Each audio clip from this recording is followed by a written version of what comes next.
Parañaque. Bago pa man dumating ang mga Espanyol, meron nang nagpatuloy na industriya sa Parañaque. Ang kanilang pagiging malapit sa dagat ay nakatutulong sa kanilang pakikipagkalakad. Sa ibang mga negosyanteng Asyano ng mga Hapon, Sino, Indian, Indonesia at Malay. Nagpapalitan din sila dati ng mga asin, isda, bigas, sapatos at tsinelas. Sa Parañaque natin bibisitahin ang ating Fanchir, isa ring mabagsik at malupit sa pagkakarera sa himpapawid. Tara mga kabisitero, bisitahin na natin siya. Ito ang Bisitero.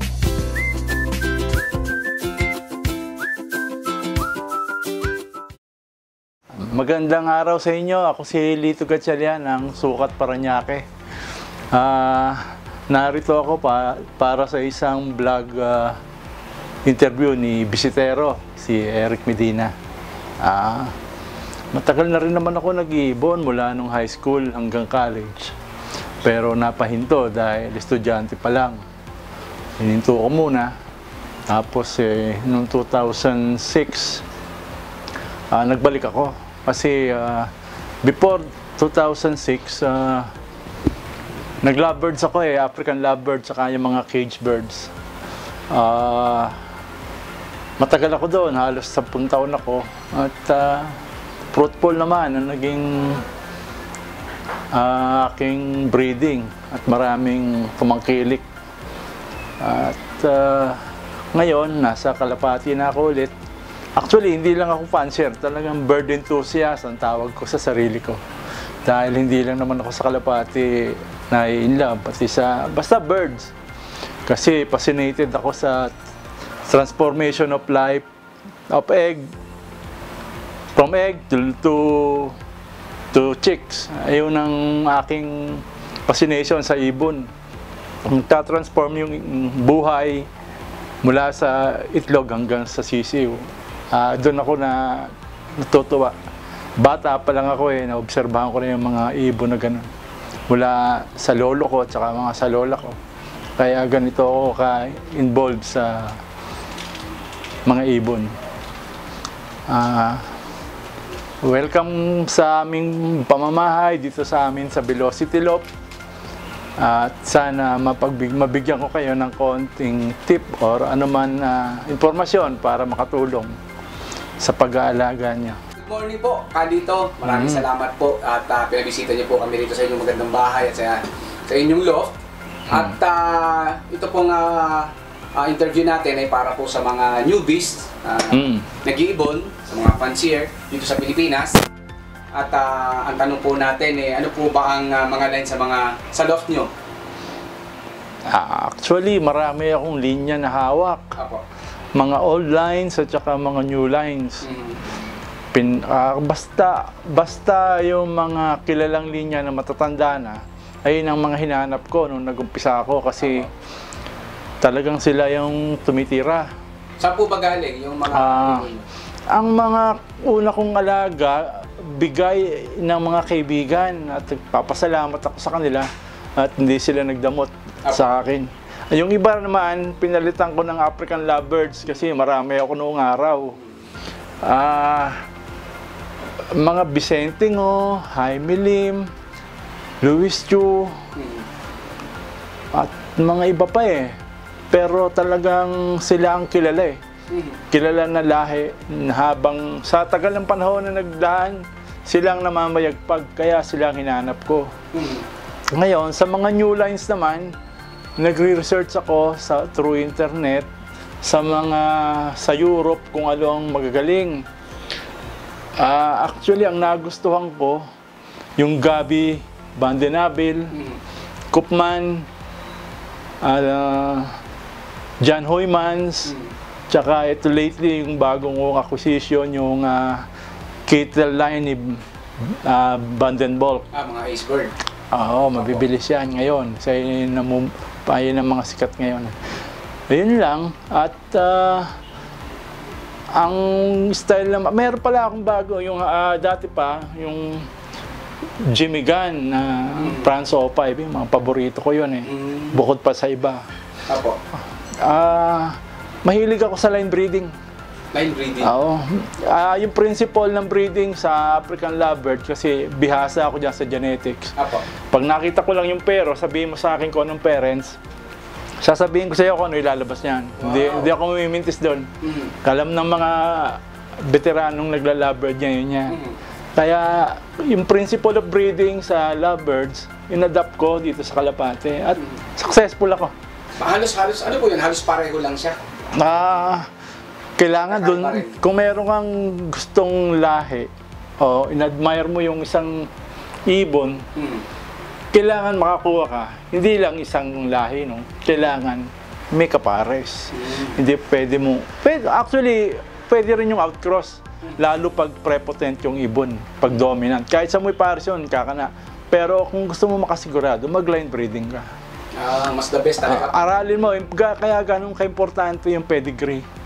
Hindi lang written, o kahit verbal lang, sabihin sa'yo, basta truthful.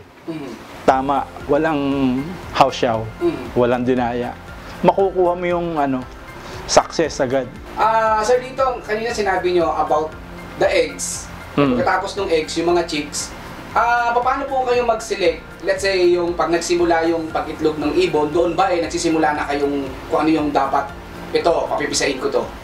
Itong, pag nagkaroon na ng chicks, paano kayo pumili?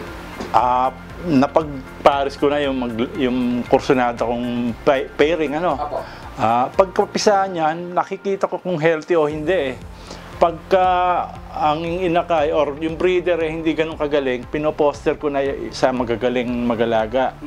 Ngayon, habang lumalaki yung inakay, makikita mo kung healthy siyang lumalaki. Pero pagka sakitin, doon pa lang, ni-eliminate ko na. Yung process of elimination, nag-uumpisa na doon sa rearing ng inakay. Pagka hindi siya magandang lumalaki, tanggalin mo na. Sayang lang ang panahon para makapag-start ka ulit. Makagawa ka ng panibago. Minsan nangyayari yan, hindi healthy lumalabas yung inakay. Kahit maganda yung breeder. So dapat doon pa lang at tanggalin agad? Tanggalin na, sayang lang ang panahon. Marami naman panahon pa para mag-breed eh. Kaya kailangan, bata pa lang, healthy na eh. Pag sakitin talaga, wala ka nang maasahan talaga. Napakahirap ng karera dito sa atin. Oo, napakahirap. Bukod pa sa lambat, sa panahon, din ang panahon, tsaka gastos. sa topography ng geographically, talagang ordeal sa ibon. Hindi talaga pangkaraniwang ibon nakakasurvive hanggang dulo. Bukod pa sa husay nung nag-aalaga, kailangan mo rin sasabayan. Hindi lang kasi, yung isang Ferrari, hindi mo pwedeng lagyan ng jeepney driver para magmaneho. Kailangan sport car driver din para magtagumpay kayo. Kailangan fit kayo, yung fancier and also dapat, the birds. Dapat ganun. Sir Lito, siyempre di ba naglalaro na rin po kayo ng matagal na. Sa every season, ano po ang mas gusto nyo? Sa South or sa North? Ang North, maiksi lang ang distance. Ang problema dyan yung panahon.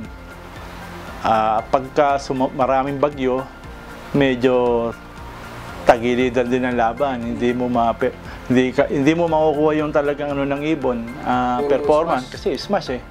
Ngayon, itong sa South, meron din namang mga ulan paminsan-minsan. Pero hindi ganun kadalas itong nasa North. Ang importante, malayo. Kung gusto mo subukan ng ibon mo sa malayong distance, sa South ka, tsaka makikita mo talaga yung endurance. Kung talagang kaya niyang umabot hanggang MacArthur, yung talagang yun. Subukan ng galing yung South. Kaya mas gusto kong South. Kasi doon mo masusubok kung talagang mahusay ang ibon. Although, may mga ibon na talagang hanggang doon lang ang range, huwag mo ipilit. Kung may pang-pooling, pan-race, pooling lang yung kakayanan ng ibon, huwag mo ipilit na dumulo sa MacArthur or Tacloban. Pipiliin mo rin yung angkop doon sa layo ng karera, yung isasali mong ibon. Ang napanood nyo ay ang pang 23 episode. Bago ang lahat, Magbisitero, shoutout muna tayo. Shoutout nga pala, kina RJ ONG, Jojo Cruz, Birchloft, Nelson Duque, and Doc Jess Geiser, Ed Carion, Florante Toto Bunag, Renzel Estrella, Ridley Mendoza from Kuwait, Thunders Loft from Oakland, California, Filipino Rider from Tarlac, RDL Loft, Alvin Jan Vargas from Quezon City, Edgar Loft TV, Ron Gonzalez, Aldrin Picol from Baras, Rizal, Sir Bella Salvador, San Pedro, Laguna, Jeff Mark Lozano ng La Union LUFC Club, Stephen James Emmanuel, pa-shout out from Aldrin Fermanes to Chardonnay, Jose Gaetano, Earl Gerald Aganon from Aurora Isabela at sa North Isabela Pigeon Club, Joray Perona from Taguig City, Yab Osabel, Clarence Brosas, Arvin John Belarmino from Palawan Fancier Club, JC Reyes, Prince Drew Zamora, Alvin Tarinque from North Caloocan Sukwet Loft, MJ23 Loft TV. Maraming salamat po. Hanggang sa muli.